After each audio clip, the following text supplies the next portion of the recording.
৩ September থেকে নবম pay scale কার্যকর জারি, ২৪ আগস্ট গেজেট জারি, মহার্ঘ নিয়ে নতুন ঘোষণা। তো বন্ধুরা, আজ আমার দেশ পত্রিকায় প্রকাশিত সরকারি কর্মজীবীদের জন্য খুবই গুরুত্বপূর্ণ একটি প্রতিবেদন। না টেনে শেষ পর্যন্ত দেখুন এবং ভিডিওর শুরুতেই চ্যানেলটি সাবস্ক্রাইব করে রাখুন পরবর্তীতে এই ধরনের গুরুত্বপূর্ণ আপডেটগুলো যাতে আপনার মিস না হয়ে যায়। তো বন্ধুরা, বাংলাদেশের সরকারি চাকরিজীবীদের জন্য এ যেন এক ঐতিহাসিক মুহূর্ত। বহু বছর ধরে দাবি দেওয়া, আন্দোলন, সংগ্রাম এবং সরকারের সঙ্গে টানা বৈঠকের পর অবশেষে নবম পে স্কেল বাস্তবায়নের প্রক্রিয়া আনুষ্ঠানিকভাবে শুরু হলো। ২৪ আগস্ট ২০২৫ তারিখে তথ্য মন্ত্রণালয় থেকে প্রকাশিত গেজেটে জানানো হয়েছে, আগামী ৩ সেপ্টেম্বর থেকে সারা দেশের সরকারি চাকরিজীবীদের জন্য নতুন বেতন কাঠামো কার্যকর করা হবে। দীর্ঘ প্রতীক্ষার অবসান ঘটিয়ে এই সিদ্ধান্ত সরকারকে যেমন সাধারণ কর্মচারীদের আস্থার কেন্দ্রে নিয়ে এসেছে, তেমনি দেশের অর্থনীতি ও প্রশাসনিক কার্যক্রমে নতুন গতি সঞ্চার করবে বলে মনে করছেন বিশেষজ্ঞরা। তো বন্ধুরা, নতুন বেতন কাঠামো অনুযায়ী দেশের ১২টি গ্রেডে বেতন পুনর্বিন্যাস করা হয়েছে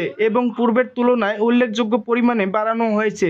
শুধু মূল বেতন নয়, বাড়ি ভাড়া ভাতা, চিকিৎসা ভাতা, উৎসব ভাতা এবং বিশেষ করে মহার্ঘ ভাতার নতুন হার ঘোষণার মাধ্যমে কর্মচারীদের আর্থিক স্বস্তি অনেকটাই নিশ্চিত করা হয়েছে। জানা গেছে, মুদ্রাস্ফীতি এবং দ্রব্যমূল্যের লাগামহীন ঊর্ধ্বগতির কারণে সরকারি কর্মচারীদের ভোগান্তি দিনে দিনে বাড়ছিল। এ অবস্থায় নতুন বেতন কাঠামো প্রবর্তনের মাধ্যমে তাদের জীবনযাত্রার মান উন্নয়ন ঘটবে। সরকারের একাধিক সূত্র জানিয়েছে, মহার্ঘ ভাতার হার এবার বাড়িয়ে ৩০ থেকে ৪০% পর্যন্ত নির্ধারণ করা হয়েছে, যাতে নিম্ন ও মধ্য আয়ের কর্মচারীরা বিশেষভাবে উপকৃত হন। ভিডিওটি চলাকালীন এখনো যারা চ্যানেলটি সাবস্ক্রাইব করেননি, এখনই চ্যানেলটি সাবস্ক্রাইব করে বেল বাটনটি অন করে দিন। তো বন্ধুরা, সরকারি চাকরিজীবীদের মধ্যে এই সিদ্ধান্ত ব্যাপক সন্তুষ্টি ও আনন্দের সৃষ্টি করেছে। বহু বছর পর নতুন একটি পে স্কেল বাস্তবায়নের খবরে বিভিন্ন দপ্তর, অফিস এবং মন্ত্রণালয়ের কর্মচারীদের মধ্যে এক ধরনের উৎসব মুখর পরিবেশ লক্ষ্য করা যাচ্ছে। তো বন্ধুরা, অন্যদিকে অর্থনীতিবিদরা বলছেন, সরকারের এই পদক্ষেপ কর্মচারীদের জীবনযাত্রা সহজ করার পাশাপাশি বাজারে ক্রয় ক্ষমতা বৃদ্ধি করবে, যা সামগ্রিক অর্থনীতিতে ইতিবাচক প্রভাব ফেলবে। তবে কেউ কেউ আশঙ্কা প্রকাশ করেছেন যে বাড়তি ভাতা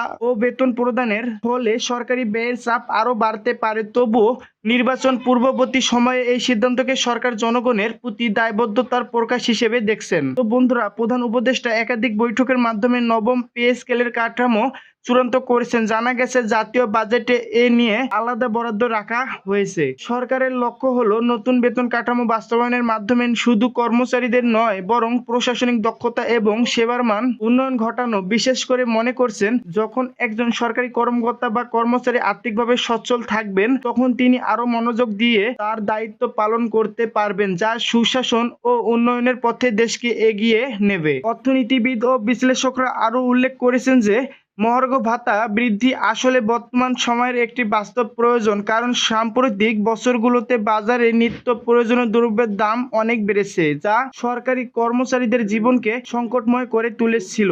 সেই চাপ কিছুটা লাঘব করতে নতুন হারে মহার্ঘ ভাতা ঘোষণা করা হয়েছে। পাশাপাশি বিশেষ উৎসব ভাতা ও চিকিৎসা ভাতার পরিমাণও সমন্বয় করা হয়েছে। এ ধরনের সুবিধা সরকারি চাকরিজীবীদের মনোবল বাড়ানোর পাশাপাশি দীর্ঘদিন ধরে থাকা অসন্তোষকেও প্রশমিত করবে।